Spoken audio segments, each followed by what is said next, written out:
Andrew Windsor is spending his last weeks at Royal Lodge ranting to himself. Buckingham Palace says that King Charles has started the process to strip Prince Andrew of his title. This is a prince who had, until all this stuff happened, he was decorated for his military career. King Charles is very keen to move Andrew and his ex-wife Fergie on. He doesn't want them to live there anymore. The affairs of the royal family tells you that we are living in quite bizarre time. One of the most controversial figures in British royal history just walked into Windsor Castle expecting the deference and respect he'd received his entire life, and instead experienced something that would be unthinkable just a few years ago.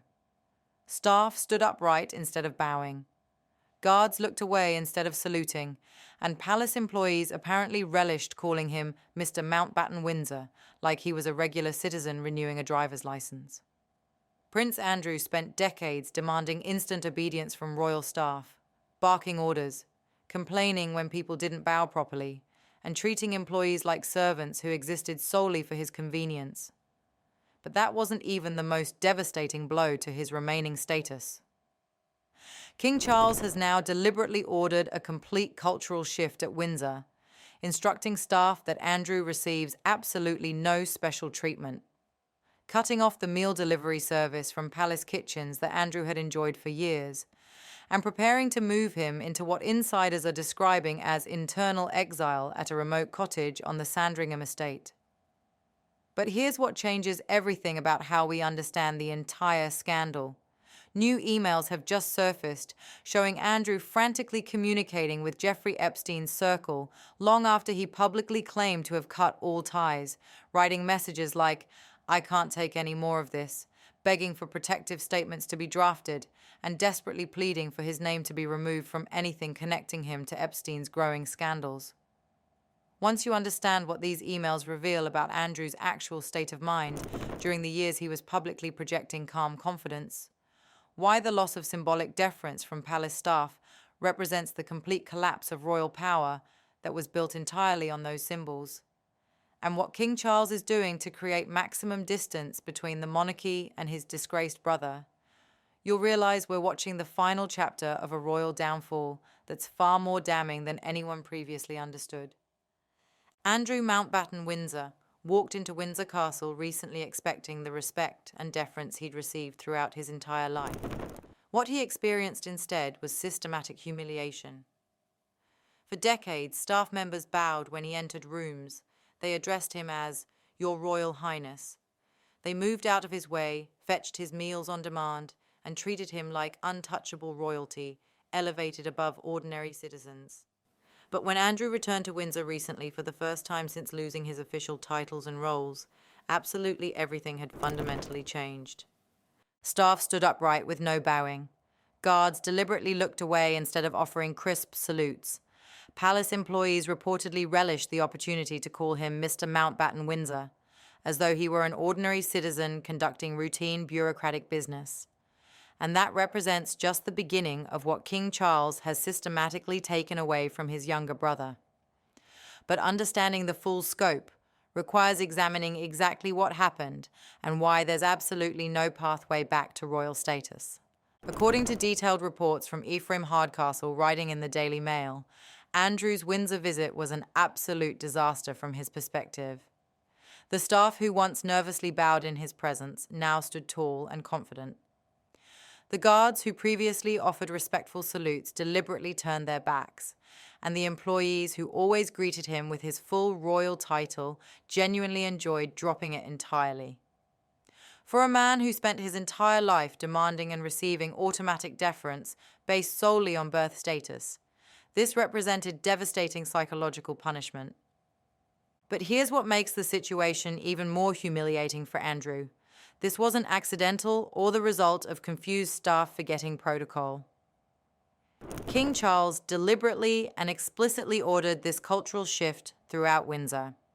The message communicated to everyone working at Windsor was crystal clear. Andrew receives absolutely no special treatment whatsoever.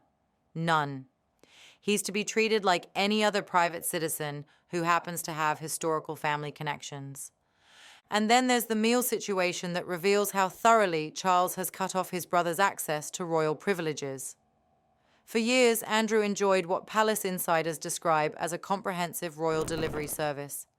Meals prepared by Windsor Castle's professional kitchens were delivered directly to Royal Lodge, where Andrew resides. Fresh food, prepared by palace chefs, sent over whenever he wanted it.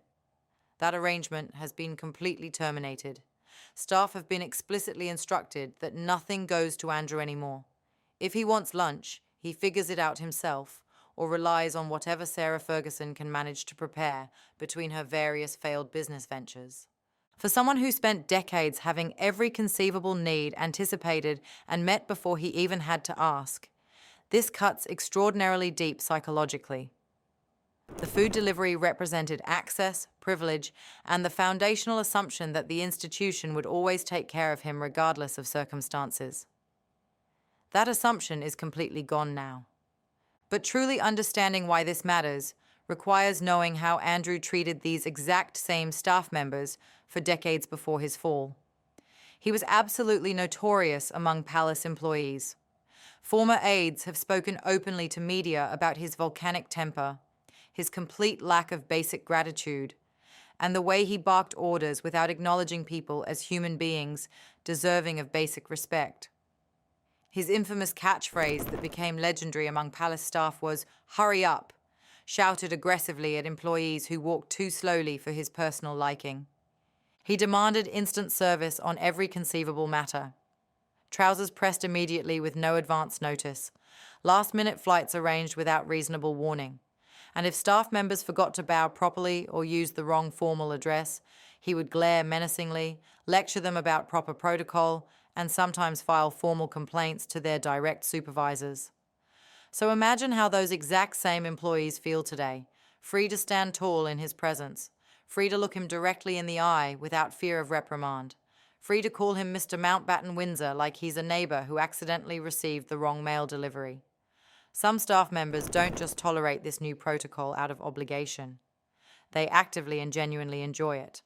And here's what most observers completely miss about why this transformation matters on a deeper level. Royal power fundamentally isn't built primarily on legal authority or constitutional position. It's constructed entirely on symbols and rituals, the bows, the titles, the automatic deference. That's what psychologically separates royalty from everyone else in the social hierarchy. Once those symbolic markers disappear completely, the actual power disappears with them. Andrew has been desperately trying to claw his way back to some form of status ever since Queen Elizabeth II died. He hoped Charles would gradually soften over time and restore some privileges. He hoped his daughters Beatrice and Eugenie could successfully negotiate some remaining ceremonial privileges. He hoped public outrage would naturally fade and people would eventually move on to other scandals. Absolutely none of that has happened, and Andrew fundamentally cannot accept his new reality.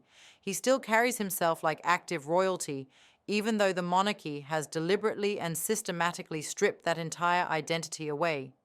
He still insists publicly that he did nothing wrong despite worldwide condemnation and a settled civil lawsuit.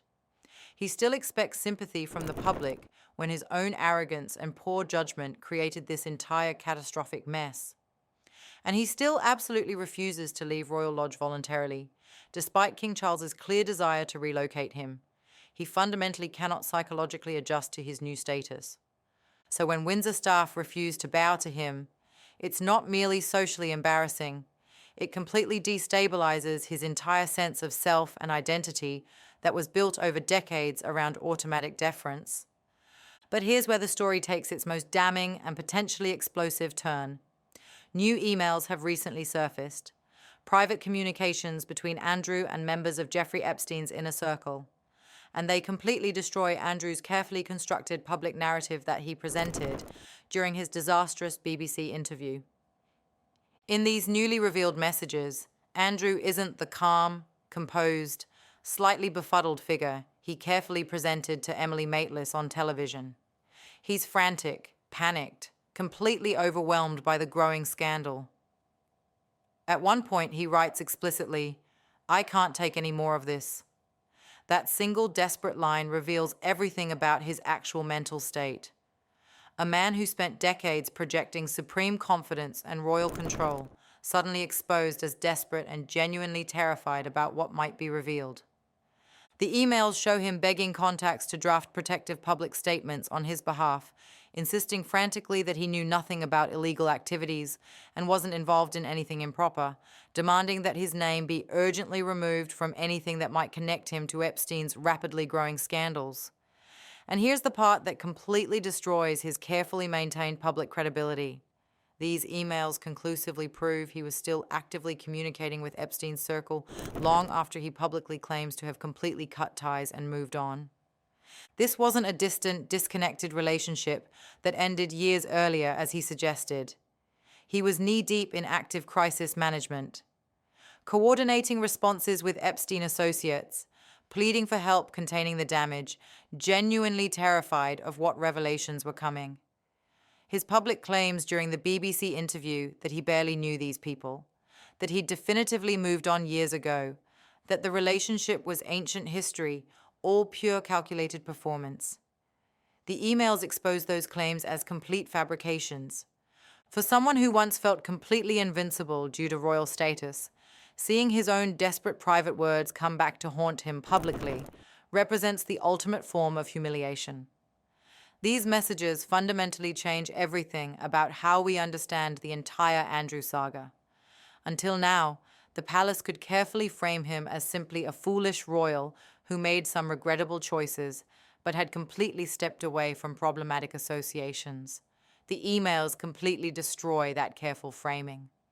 They reveal someone still deeply entangled, still actively strategizing with the same people, still working directly with the very individuals he publicly claimed were ancient history with no current connection. His polite insistence during that disastrous BBC interview, his bizarrely calm demeanor while discussing Pizza Express in Woking, and his supposed inability to sweat, all of it was pure theater and performance. Behind the carefully managed public scenes, he was in absolute full panic mode, trying to contain an exploding scandal. And the emotional tone of these emails matters enormously.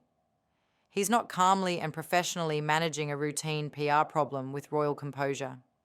He's genuinely begging. He's completely overwhelmed. He's desperately asking others to protect him because he clearly cannot protect himself. It shows the world not just a fallen royal who made mistakes, but someone who knew the catastrophic fall was coming and desperately, frantically tried to stop it. The monarchy has worked absolutely tirelessly to close this painful chapter. Titles removed, official roles completely eliminated, his home at Royal Lodge being surrendered, public appearances entirely erased. Everything they could directly control, they controlled with precision. But they fundamentally cannot control the paper trail of private communications. And these newly surfaced emails are exactly what the palace desperately feared might eventually emerge. They reopen wounds the institution desperately wanted permanently sealed. They reignite fundamental questions about who knew what and when within royal circles. And they raise the genuinely terrifying possibility for the palace that significantly more damaging material is still hidden somewhere waiting to surface. For Andrew personally, the impact is absolutely brutal. His already shattered reputation just absorbed another devastating blow. Public sympathy, which was already essentially non-existent, is now impossibly negative.